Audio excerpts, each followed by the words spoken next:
येथील गुंथारा वासियांनी शाळेला कुलूप लावत उघड्यावर शाळा भरवली। शिक्षकांच्या मागणीसाठी गुंथारा वासियांचं आंदोलन सुरू आहे। शाळेला शिक्षण देण्याच्या लेखी आश्वासनानंतर हे आंदोलन मागे घेतलं गेलंय। तर शिक्षकांच्या मागणीसाठी गुंथारा वासियांनी हे आंदोलन सुरू केलेलं होतं आणि त्यानंतर शिक्षक देण्याच्या लेखी आश्वासनानंतर हे आंदोलन मागे घेण्यात आलं। जिल्हा परिषद शाळा गुंथारा इथं कुलूप बंद आंदोलन केलं। तो आंदोलन 5 तास चालला। संपूर्ण गावकरी इथे उपस्थित होते।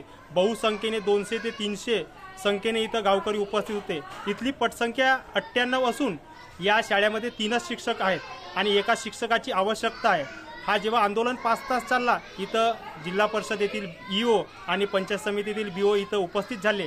त्यांनी आम्हाला आश्वस्त केले की आम्ही येणाऱ्या या 10 दिवसात तुम्हाला शिक्षकाची पूर्तता करू आणि त्यांच्या आश्वासनानुसार आम्ही हा आंदोलन 5 तासानंतर मागे घेत आहोत असे आम्ही जाहीर करतो। कुलूप ठोको आंदोलनाचा कार्यक्रम घेण्यात आलेला होता। त्या प्रसंगी संपूर्ण गुंथाऱ्यातील ग्रामवासी, महिला भगिनी आणि लहान लहान मुलं सुद्धा या कार्यक्रमाला उपस्थित झाले। त्या सर्वांनी या धगधगत्या उन्हामध्ये 5 तास काढले।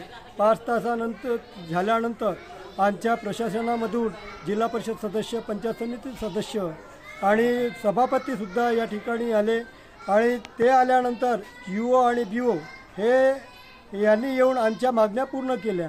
त्या सर्वांचा मी या ठिकाणी आभार मानतो।